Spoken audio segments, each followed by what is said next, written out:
na ba ang iyong mga paa? Handa nang umalis, magliwaliw at lumarga. Hello everyone, my name is Christy Gamido, one of the reporter of this presentation, and now we will going to present to you the Region 4B, Mimaropa. Mimaropa.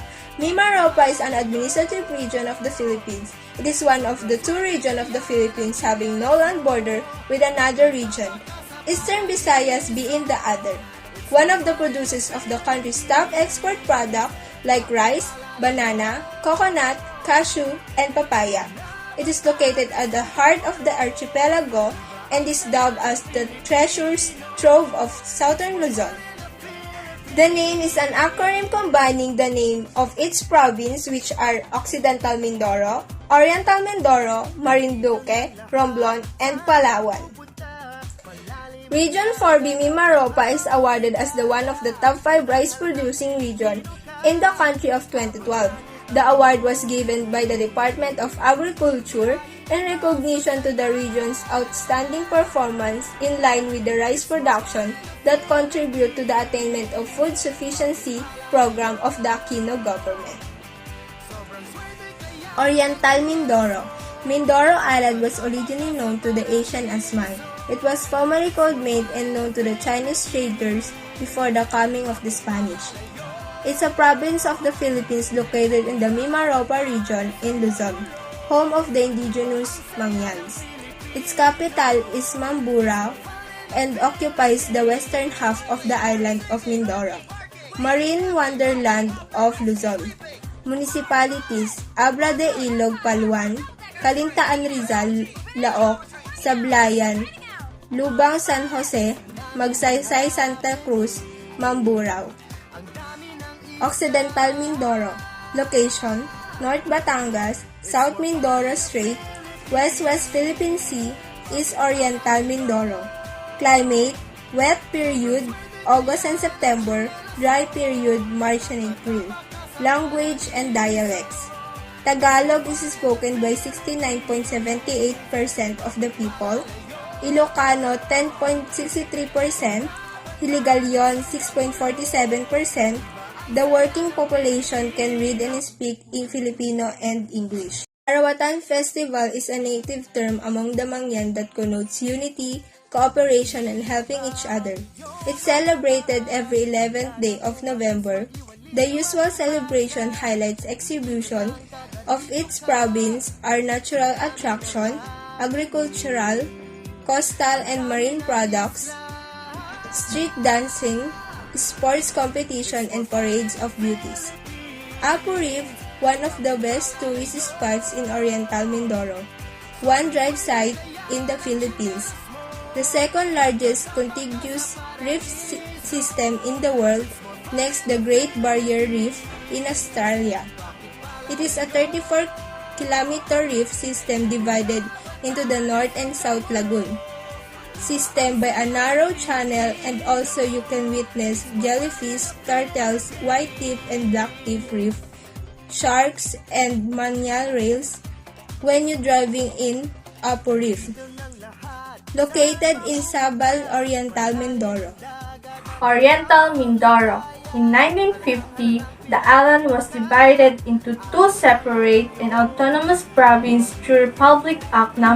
505, designating the eastern portion of the island as Oriental Mindoro with Calapan as its capital and the western part of Occidental Mindoro with Mamburao as its capital. So, the Republic Act No. 505, ang isla ay nahahati sa dalawang magkahiwalay at nagsasariling mga lalawigan noong 1950, which is the Oriental Mindoro and Occidental Mindoro. Ang capital ng Oriental Mindoro ay Calapan, which is in the eastern portion, and the western part of Occidental Mindoro, Mamburao as its capital. The province has 39 named and 89 unnamed islands and islas, leaving much of its attraction region to visitors and an unnamed area to explore. So, ang kanilang island at islet sa probinsya ng Oriental Mindoro ay may 39 na na pangalanan at 89 na hindi na pangalanan. So, ang mga bumibisitang mga turista ay marami ang atraksyon na nakita na ito ang naging bilhin o nakakamanghang pasyalan na nakita nila at may isang lugar na kung saan napakaganda at maaliwalas na hindi nila pinangalanan. Oriental Mindoro is the island's loveliest harbor. Municipalities of Oriental Mindoro: Baco, Bansud, Bungabong, Bulalao, Calapatan City, Puerto Galera, Pola, Piramalayan, Mansalay, Naudjan, San Teodoro, Rojas, Socorro, Victoria, and Gloria. The location of Oriental Mindoro: North Batangas, South Semirara, Caluya Islands and Antique, West Occidental Mindoro, and East Romblon. Climate in Oriental Mindoro: Oriental Mindoro has no distinct wet or dry season. Maximum rainfall June to October. So, wala silang natatanging tag-ulan o tuyong panahon sa Oriental Mindoro. Kadalasan sa kanila ay buwan ng June hanggang October ang maximum rainfall nila. Language or dialect: Oriental Mindoro does not entail memorizing beats of conventional lines in dialects spoken other than Tagalog, which serve as the predominant dialect. So, ang mga tao doon ay hindi nila naisa sa ulo ang mga traditional na mga salita maliban na lang sa Tagalog na ginagamit nila bilang nagsisilbing mga salita at parang nakasanayan na nila. Festival and tourist attraction: Basudani Festival is a street dance similar to Sinulog which depicts Thanksgiving for the bountiful harvest. The event is annually held every January 19, the traditional town fiesta in honor of its patron Santo Niño. So, ang Basudani Festival ay katulad din ito ng Sinulog na sumasayaw sila sa lansangan. The word Thanksgiving ay naglalarawan ito ng pasasalamat. In every month of January 19, ang nakasanayan nilang traditional na pesta ay Patron Santo Niño yung nilalakad nila sa daan. Big Laguna Beach: Among all the beach in Oriental Mindoro, the Big Laguna Beach is being dubbed as the most serene, most quiet beach and one of the best tourist spots in Oriental Mindoro. It has clean and clear waters perfect for swimming, snorkeling, and scuba diving. Big Laguna Beach located in La Laguna, Puerto Galera, Oriental Mindoro. So, ang Big Laguna Beach ay pinakamagandang tanawin. Itong beach na ito ay one of the best tourist spot in Oriental Mindoro. Pinakatahimik na beach, malinis at malinaw na tubig, pwede kang mag-swimming, scuba diving, or snorkeling. Located ito sa La Laguna, Puerto Galera, Oriental Mindoro.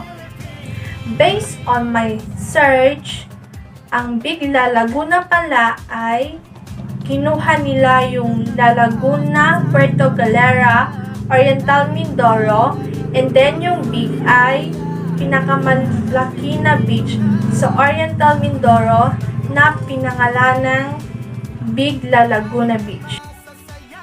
So let's discuss the beauty of Marinduque. But before that, let's take a look the history of Marinduque.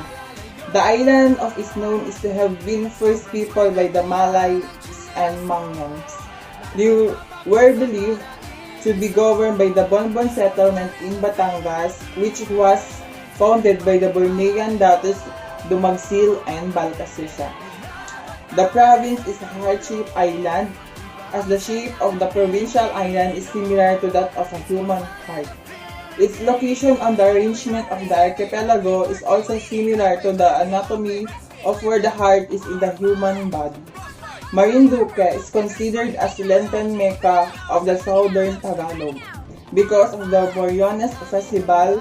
Morion means mask or visor, a part of the medieval Roman armor which covered the face. For almost 200 years, the province is home of the oldest religious festival of the country, which is the Moriones Festivals. Marinduque is also most peaceful province of the country due to its low crime rate. Its capital is the municipality of Huac. So the other municipalities of Marinduque is Gasan, Santa Cruz, Buenavista, Mogpog, and Torrijos. Let's take a look at the location of Marinduque. From the north, the Tayabas Bay. From the south, the Sibuyan Sea. From the west, the Mindoro. And from the east is Quezon. So let's take a look for the climate of Marinduque. From December to May is dry. From June to October is wet. And the average monthly rainfall is highest in October and lowest in April. So the language or dialect of Marinduque is speak a unique blend of Tagalog and Visayan dialect with traces of Bicolano. The working population can read English and Tagalog. Marinduque. So let's take a look at the Festival of Marinduque. One of the most visited festival in the Philippines was the Moriones Festival in Marinduque. Moriones Festival is a Lenten festival in the province of Marinduque.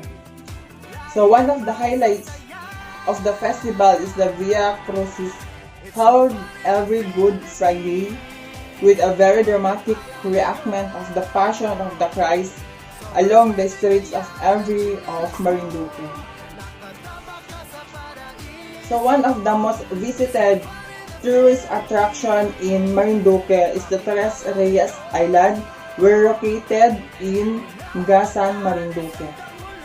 The name of the island were derived from the three kings, Gaspar, Melchor, and Baltazar Island, which comprises the Three Reyes Island. Gaspar Island is the biggest and only with a short stretch of white sand beach where cottages are available. Melchor Island is mostly covered with trees with steep cliffs, while Baltazar Island is the most famous dive teeming with beautiful corals and wide variety of marine life. Romblon. The early Aboriginals of Romblon were believed to be the Negritos from Panay and Mangyans from Mindoro. It is in 1582 when the Lorca came to the island and named them collective as Lomion. It's the country's leading producer of high-quality marble comparable to Italy. Mining is also a lucrative industry in the province due to its vast mineral resources. Romblon is the only place in the South Asia with marble deposit of commercial value. Marble Country of the Philippines. Municipalities: Romblon, Banton, Concepcion, San Jose, Magdiwang, Alcantara, Calatrava, Merol, Looc, San Fe, San Agustin, San Andres, San Maria, San Fernando. Location: North Marinduque, South Panay Island, West Mindoro, East Masbate. Climate: heaviest rainfall, September to January. Dries, March to April. Coldest, February. Warmest, May. Language or dialects: the people of Romblon speak a variety of Visayas dialects, notably a mixture of Cebuano, Ligaynon, Aklanon, and other minor languages. Tagalog is widely understood and English stands as the medium of communication in business and trade. Festival of Romblon. Beneral Festival. Beneral Festival of Romblon is held every second week of January to pay tribute to Cinco de Romblon. Beneral Festival is one way of giving thanks to the residents' beautiful life and prosperous economy. The fiesta is highlighted by a flotilla of vessels that circle Romblon Bay 7 times, marking the Spanish galleon's fruitless attempts to remove the Sitio Niño from the province. Tourist attraction: Mount Giting-Giting. It is the highest mountain in the province of Romblon with an elevation of 6,752 feet or 2,058 meters above the sea level. It's ranked 73 highest peak of an island on Earth. The mountain is one of the focal points of Cebu's declaration as a biodiversity heaven. Palawan. The history of Palawan may be traced back 22,000 years ago, as confirmed by the discovery of bone fragments of the Tabon Man in the municipality of Quezon. There are several versions regarding the origin of the name Palawan. Some contend that it was derived from the Chinese word Palau Yu, meaning land of beautiful harbors. Its capital is Puerto Princesa City. It is the largest province in the country in terms of total area of jurisdiction. It's between the West Philippine Sea and Sulu Sea. The Philippine last frontier municipalities, namely Aborlan, Agutaya, Araceli, Balabay, Coron, El Nido, Linapacan, Magsaysay, Taytay, San Vicente. In Palawan, Northeast, Busuanga Island, Coron Island, and Culyon Island. Southwest, Balabac Island. West, Durangan Island. Climate in Palawan: torrential rain, July and August. Seboyage, March to early June when the seas are calm. Average temperature 31 degrees Celsius. Language and dialect in Palawan. There are 52 dialects in the province, with Tagalog being spoken by 28% of the people. Other major dialects are Puyonin, 26.27%, and the last one is Pinalwan, 11.08%, and Ilonggo, 9.6%. Ang festival, it happens annually in the 2 weeks leading up to the Province Foundation Day held on June 23. Baragatan is Kuyunan dialect in Palawan word that means to gather. The festival aims to showcase what the province has to offer, from its delicious food to its charming tourist spots. Tourist attraction in Palawan. Coron Island. Coron is a tropical island in the province of Palawan in the Philippines. Coron is best known for World War II era wreck diving island. Also offers limestone, karst and landscape, beautiful beaches, crystal clear freshwater lakes, and shallow water coral reefs. Located in Coron, Palawan. 6 species of bird are endemic to Marinduque: Amethyst broad dove, blackish cuckoo stripe, white brow shama, murdrow blue highcatcher, purple-throated sunbird, and mountain white-eye. So let's take a trivia. World's smallest hoofed mammal south of Palawan lies the Balabac Island, home of the world's smallest hoofed mammal, the Philippine mouse deer, locally known as Pilandok, Tragulus litigans. This ruminant stand only about 40 cm at the shoulder level. The Philippines' biggest game preserve and wildlife sanctuary of exotic African animals and endangered endemic animals of Palawan is located off Calawit Island. It is a major conservation showcase of wildlife habitat held in the single distinction of the first successful wildlife transaction experiment in Asia. Marinduque is the only Mimaropa province with no fast food like Jollibee and McDonald's. Trivia. Palawan is home to one of the new 7 wonders of nature. Palawan is home to the sea cow known locally as dugong, a unique animal being the only herbivorous mammal in existence today.